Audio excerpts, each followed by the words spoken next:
السلام عليكم ورحمة الله وبركاته. ازيكم الأبطال؟ معاكم في قناتكم يلا مانجوا، المكان اللي بناخدكم فيه في رحلات من قلب أقوى وأجمد المانهوا والمانجا. يلا بينا نبدأ حلقة النهاردة. تحذير: المحتوى اللي هتسمعه وهتشوفه دلوقتي ترفيهي وخيالي تماما ومفيش ليه أي علاقة بالواقع. كل اللي بيتقال فيه بيعبر عن خيال المؤلف ومعتقداته هو، مش معتقداتنا ولا ديننا.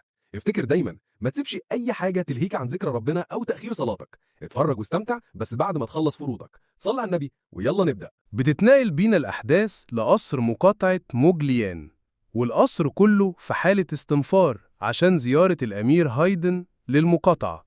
وبنشوف اللورد ماركوس وهو بيوجه خدم القصر عشان يهتموا بتنظيف الجناح اللي هيقعد فيه الأمير هايدن ولي العهد. وبيقف يفكر مع نفسه ويقول: أنا كنت مفكر إنهم هيتأخروا أكتر من كده بما إنهم ما توصلوش معانا، لكن فجأة وصلوا. وبيخرج من تفكيره ويسأل هوجار كبير الخدم إذا كانت العائلات التانية وصلت ولا لسه. فبيرد عليه هوجار ويقول له: نعم يا سيدي، كلهم وصلوا ما عدا عيلتين، المكفاردن والريود. اعتذروا إنهم هيتأخروا على ما يوصلوا. فبيسألوا اللورد ماركوس: طيب والساحر؟ لسه مفيش أي أخبار عنه؟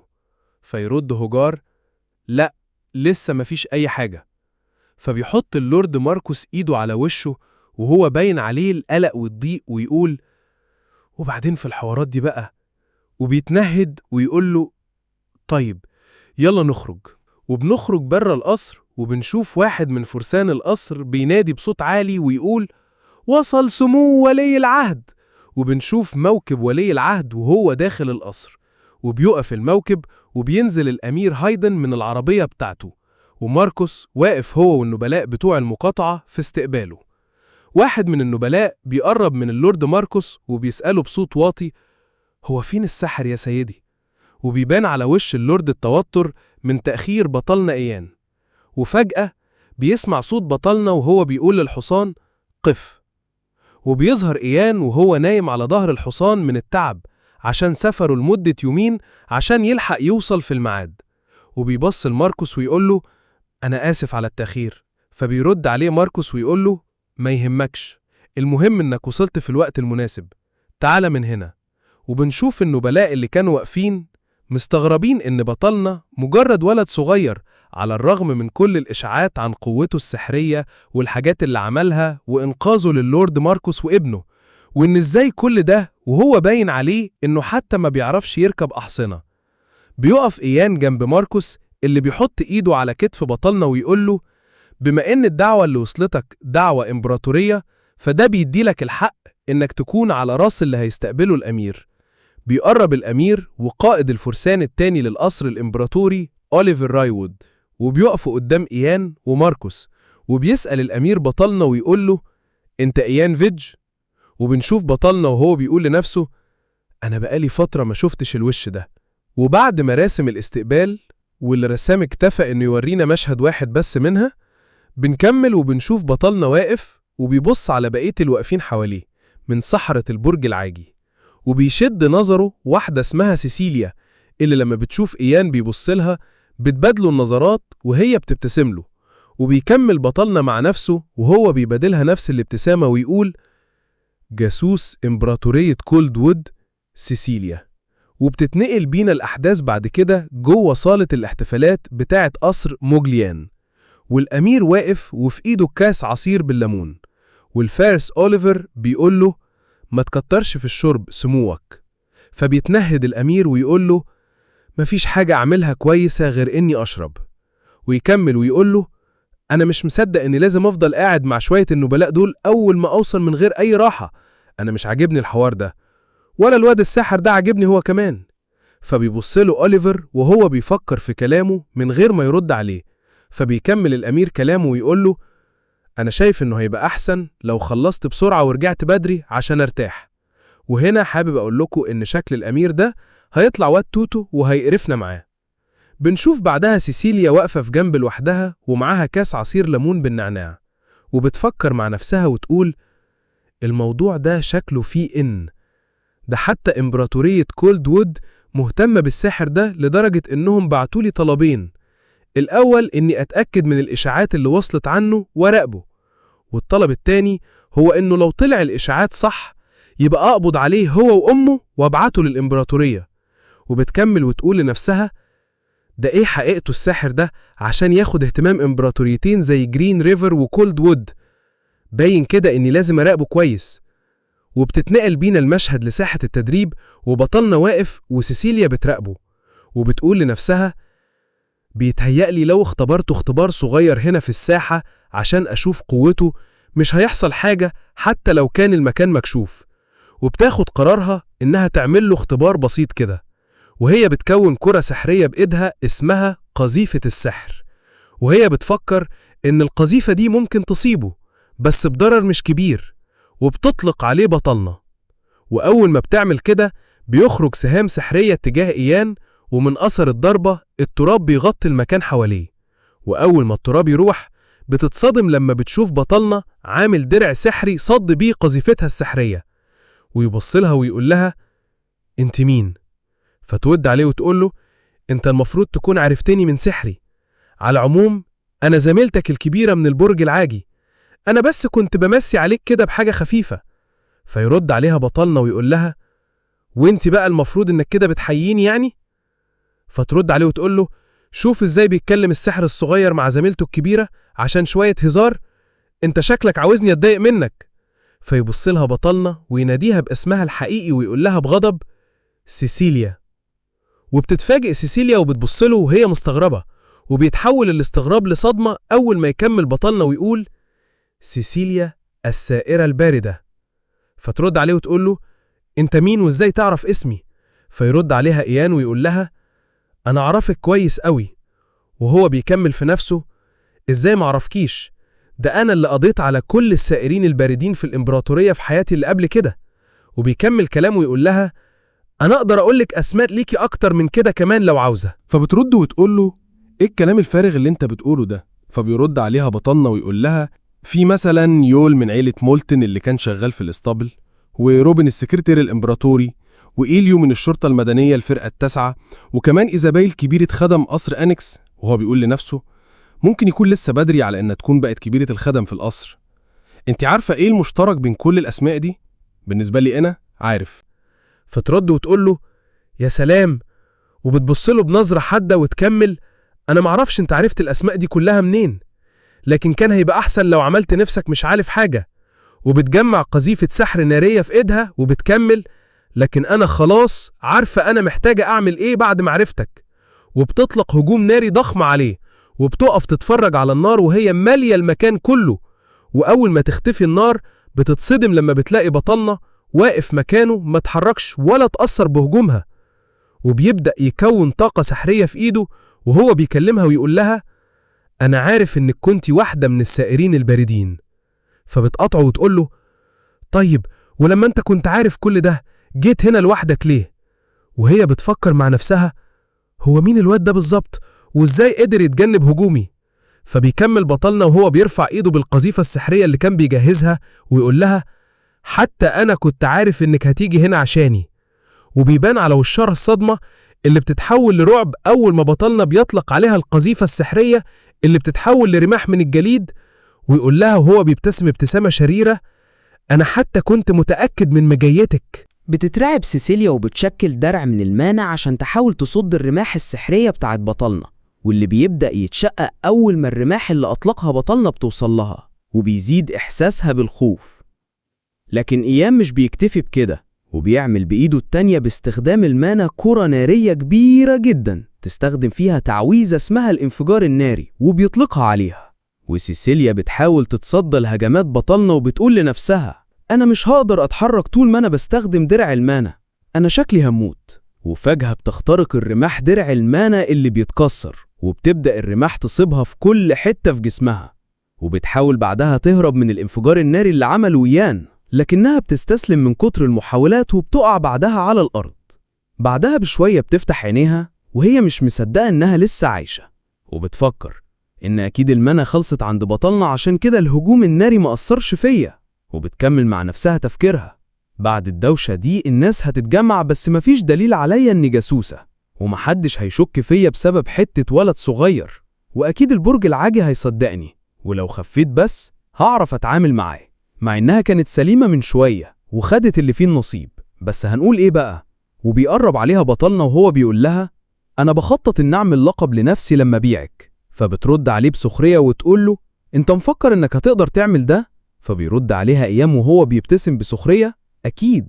أنت فاكرة إنك كسائرة باردة مفيش إثباتات عليكي؟ في حاجات حتى أنتوا كسائرة باردين ما تعرفوهاش. فبترد عليه وهي باين عليها التوتر وتقول له شكلك بتقول أي كلام. وفجأة بيدخل أوليفر القائد التاني لفرسان القصر الإمبراطوري ومعاه شوية فرسان وسحرة تانيين، وبيسأل إيه اللي بيحصل هنا؟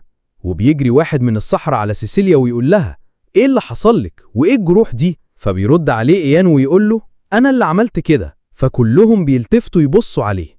فبيرد عليه أوليفر ويقول له يا ريت تشرح لنا إيه اللي حصل هنا.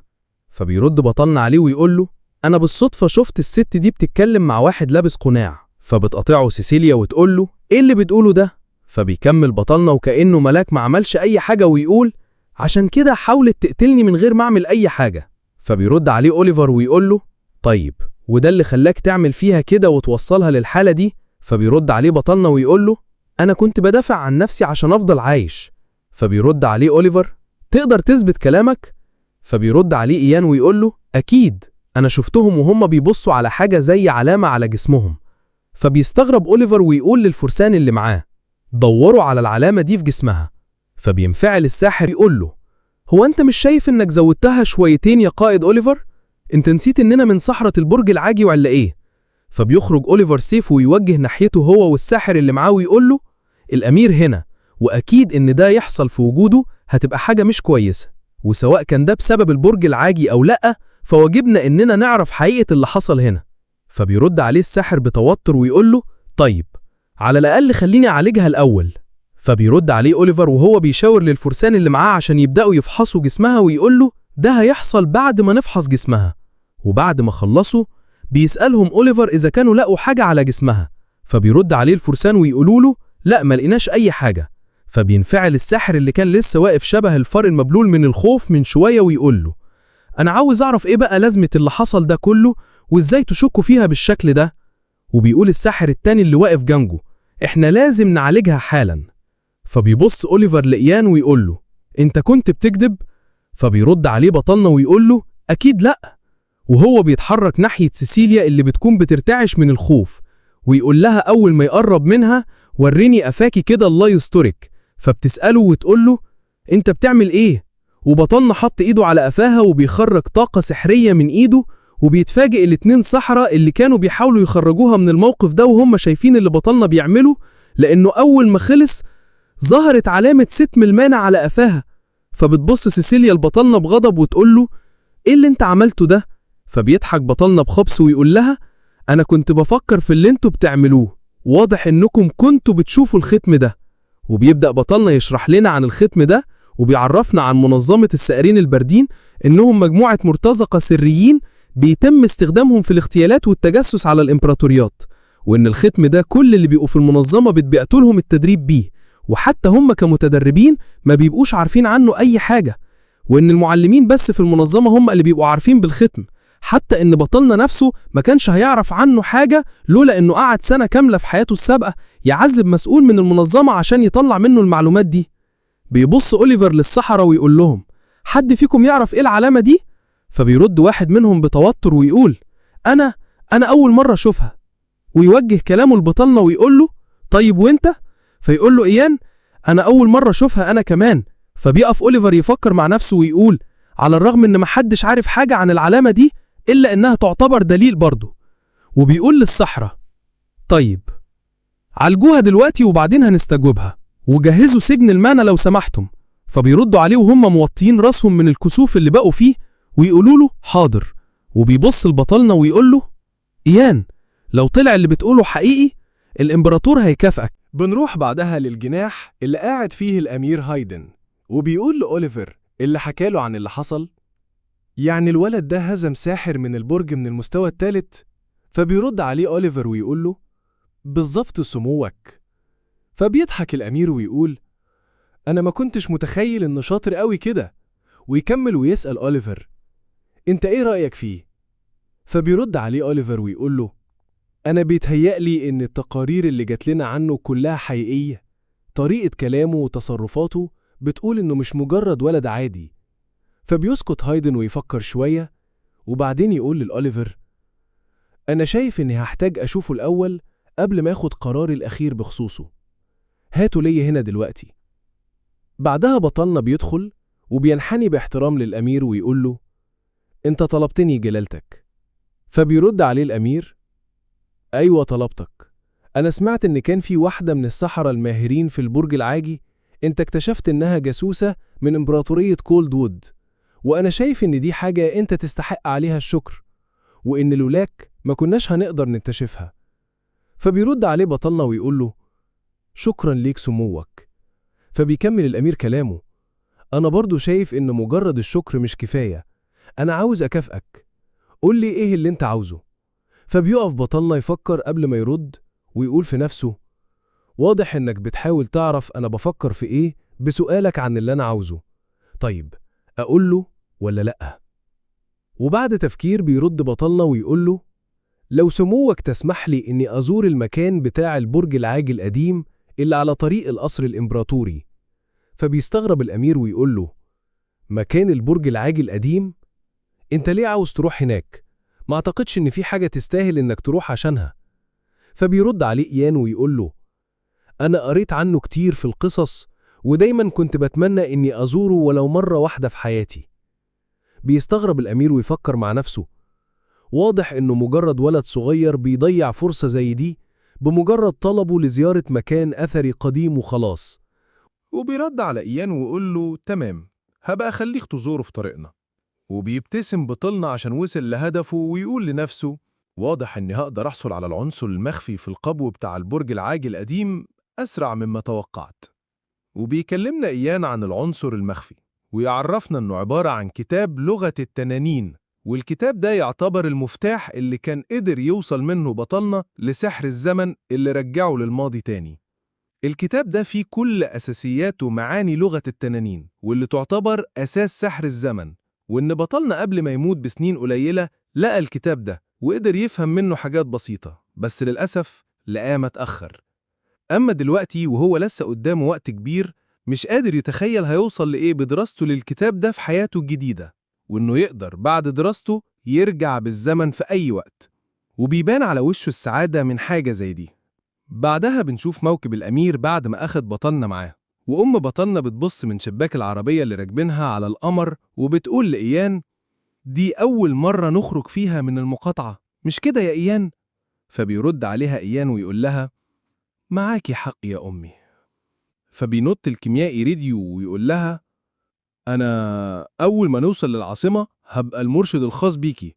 وابنه دوجلاس بيبصله باستغراب، وبيكمل ريديو ويقول لها: أنا يمكن ما يبانش عليا، بس أنا أصلاً كبرت في العاصمة وعشت فيها فترة طويلة جداً. فبترد عليه بابتسامة خجل وتقول له: شكراً ليك. فبيبصله بطلنا وهو متضايق ويقول لنفسه: وبعدين بقى الجدع الخنزير ده هيقعد يرمز لست الحبايب ولا إيه؟ وبينتبه بطلنا بعدها لما الفارس الإمبراطوري التاني النقيب باول بيقول له: إحنا وصلنا. وبنشوف إنهم وصلوا لمكان البرج العاجي القديم. وبيكمل باول كلامه: إحنا هنقعد هنا يومين زي ما قال لنا سمو الأمير، تقدر براحتك تستكشف المكان طول ما إحنا هنا. ويكمل ويقول لهم: كلكم تعالوا معايا، أنا هاخدكم دلوقتي للمكان اللي هنقيم فيه اليومين دول. وبيدخلوا القرية وبنشوف مجموعة من سكان القرية واقفين لاستقبال الأمير. وبيتكلم كبير القرية وهو كأن لسانه بقى طبلة: التفكير في إن صاحب السمو بيزور قريتنا البسيطة ده شرف هيدوم لآلاف الأجيال في قريتنا. فبيضحك الأمير ويقول له: دي حاجة لا تذكر. فبينتبه بطلنا لصوت الضحكة بتاعت الأمير ويقول في نفسه: الأمير ده شكله بيتعامل بطريقة كويسة مع المدنيين. أنا فاكر إن في حياتي السابقة كان دايما على وشه ملامح الغموض والظلام، وخصوصا لما كان بيشوفني جنب راجنر. عشان كده أنا متأكد إن تعبير وشه اللي أنا شايفها دلوقتي دي ما بيظهرهاش لحد من العيلة الإمبراطورية ولا النبناء التابعين ليها، إنما بتظهر شخصيته الحقيقية وهو وسط العامة. وده اللي يخليني متأكد من تفضيل الإمبراطور ليه. بيخرج بطلنا من تفكيره على صوت دوجلاس وهو بينادي عليه ويقول له: يا قائد، انت هتروح للبرج العاجي القديم امتى؟ فبيقول له: وانت بتسأل ليه؟ فبيرد دوجلاس: انا كمان عاوز ازوره معاك. وبيفكر بطلنا مع نفسه انه هيروح وقت الفجر، وبيرد عليه: تمام، هنروح بكرة مع بعض لما يكون الوقت مناسب. فبيبصله بصة بريئة كأنه بقى قطة كيوت ويقول له: بجد؟ هنروح سوا؟ فبيرد عليه بطلنا ويقول له: أيوة. فيرد عليه دوجلاس وهو فرحان قوي ويقول له: شكرا ليك يا قائد. وبنشوف راديو وهو واقف مع بطلنا ويقول لها: واضح إن دوجلاس معجب بإيان وهيروح وراه في كل حتة. ويكمل وهو موطي صوته شوية: أنا عندي شوية أسئلة كده. فبتبصله باستغراب، فيكمل ويقول لها: هو إيان كان دايما بيتصرف كأنه أكبر من سنه كده؟ أنا مش قادر أشوف إنه عنده 12 سنة بس. فبترد عليه وهي بتبص على ابنها وتقول له: هو بقى كده من فترة مش كبيرة. هو بيراعيني ولطيف جدا زي أبوه. أنا عارفة إنه بيراعيني ولطيف جدا، وإنه فعلا بيحاول يملى الفراغ اللي سابه أبوه في حياتنا، ودي حاجة بتحسسني بالزعل عليه. فبتسود لحظة صمت قبل ما يرد عليها راديو، وبيقول في نفسه: زي أبوه؟ وبعدين بيسألها: هو أبوه كمان كان ساحر؟ فبترد عليه: لأ، فران كان شخص عادي بيروح شغله كل يوم زي أي حد. وقبل ولادة إيان، فران راح في يوم شغله ومرجعش، وبعد 5 سنين اللي رجع بس هي الحاجات اللي كانت معاه، بس لسبب ما إيان بقى. وسكتت. فبصلها راديو عشان تكمل، لكنها بتتنهد وتقول له: ما تشغلش بالك، مفيش حاجة مهمة. بعدها بنشوف بطلنا وهو واقف قدام مكان البرج العاجي القديم، وبيبصله وبيقول لنفسه: المكان لسه زي ما كان قبل كده. وبيبدأ يسترجع ذكرياته من حياته اللي قبل كده، وبيقول: رحلتي بعد حرب الاتحاد بعيد عن الإمبراطورية والبرج العاجي في تتبع الرياح ومسار النجوم كانت رحلة بلا نهاية. يا ترى كانت مجرد صدفة هي اللي دخلتني المكان ده وقتها؟ لا، ممكن تكون حاجة معينة هي اللي جابتني هنا وقتها. وبنعرف عن تاريخ المكان إنه من 300 سنة كان في حرب كبيرة بين سحرة البرج العاجي وأشباه التنانين، واللي بتعتبر سلالة من التنانين. والسحر الأسود الخاص بأشباه التنانين والوحوش كان قوي كفاية إنه يدمر الإمبراطورية كلها. لكن الأمير ولي عهد الإمبراطور، الساحر الأول ميخائيل جرين ريفر، قاد السحرة من أعلى المستويات وأقواهم عشان يهزموهم، وكمان قدروا يتسببوا في انقراضهم للحفاظ على السلام في الإمبراطورية. وعلى الرغم أنه كان أكبر المساهمين في رجوع السلام للإمبراطورية، إلا أنه رفض يبقى الإمبراطور وفضل يبقى سيد البرج العاجي، وأسس برج جديد في العاصمة الإمبراطورية الحالية، جرين ريفر ديام. ومن بعدها المكان ده بقى مهجور من سكان الإمبراطورية لحد وقتنا ده. وبنشوف بطلنا وهو بيحاول يفتكر المكان اللي كان موجود فيه الكتاب بالظبط، وبعدين بيقرب من صخرة معينة وبيضخ فيها المعنى، فتتفتح قدامه فتحة فيها سرداب بسلالم نازلة لتحت. بينزل بطلنا وبيستخدم سحر النور عشان يقدر يتحرك بحرية في السرداب وينور المكان كله. بيلاقي قدامه وحش قاعد واخد وضع تمثال، وأول ما الوحش بيشوف بطلنا يزقر عليه، لكن بطلنا يبصله بلا مبالاة ويقول لنفسه: أنا فعلا اتخضيت لما شفته أول مرة قبل كده، أصل محدش يتوقع إن الوحش اللي انقرض من 300 سنة يبقى موجود هنا. الوحش بيفتح بقه ويصرخ على بطلنا ويتحرك عشان يهجم عليه، فإيان يستخدم سحر كرة المية ويطلقها على الوحش، والوحش بياخدها في بطنه ويطير لورا ويترزع في الجدار ويكسره. وبطلنا يقول في نفسه وهو باين عليه الإرهاق: قتل وحش زي ده كان سهل جدا بالنسبة لي في حياتي السابقة، لكن دلوقتي هحتاج أبذل مجهود أكبر من كده عشان أقضي عليه. الوحش بيفوق تاني من قصر الضربة ويبص لبطلنا بغضب وينطلق عليه تاني، فإيان يحط إيده على الأرض ويعمل دايرة سحرية ويستخدم تعويذة رمح الجليد، واللي بتطلع من الأرض رماح جليدية كبيرة تخترق بطن الوحش اللي بيصرخ بعدها من الألم. وبطلنا بيكمل عليه ويفعل تعويذة البرق، وساعتها بتنزل صاعقة على الوحش تخليه يصرخ أكتر وأكتر وهو بيتشوي في مكانه. وبعد ما بيقضي بطلنا عليه بيبص له وهو متفحم ويقول: السرداب السري التاني اللي مخفي فيه الكتاب المفروض يفتح دلوقتي. وفعلا بتبدأ حتة من الأرض جنبه تتحرك وتظهر مكانها فتحة. أول ما يشوفها بطلنا يبتسم ويقول واضح إن كل حاجة لسه زي ما هي من حياتي اللي فاتت، وبيفعل تعويذة سقوط الريشة عشان ينزل من الفتحة اللي ظهرت. وبعد ما يوصل للأرض يبدأ يتحرك ناحية الترابيزة اللي الكتاب محطوط عليها، ويبص للكتاب وهو مبتسم ويقول أنا لقيتك المرة دي بدري قوي عن ما كنت أتوقع. وبنشوف إن اسم الكتاب لفافة لغة التنين، ويسأل نفسه مين اللي حط الكتاب هنا؟ هل التنانين ولا ممكن يبقى الساحر الأول؟ وبيكمل لغة التنانين لغة صعبة جدا وما قدرتش أفهمها كلها في حياتي السابقة. يا ترى هقدر أفهمها المرة دي؟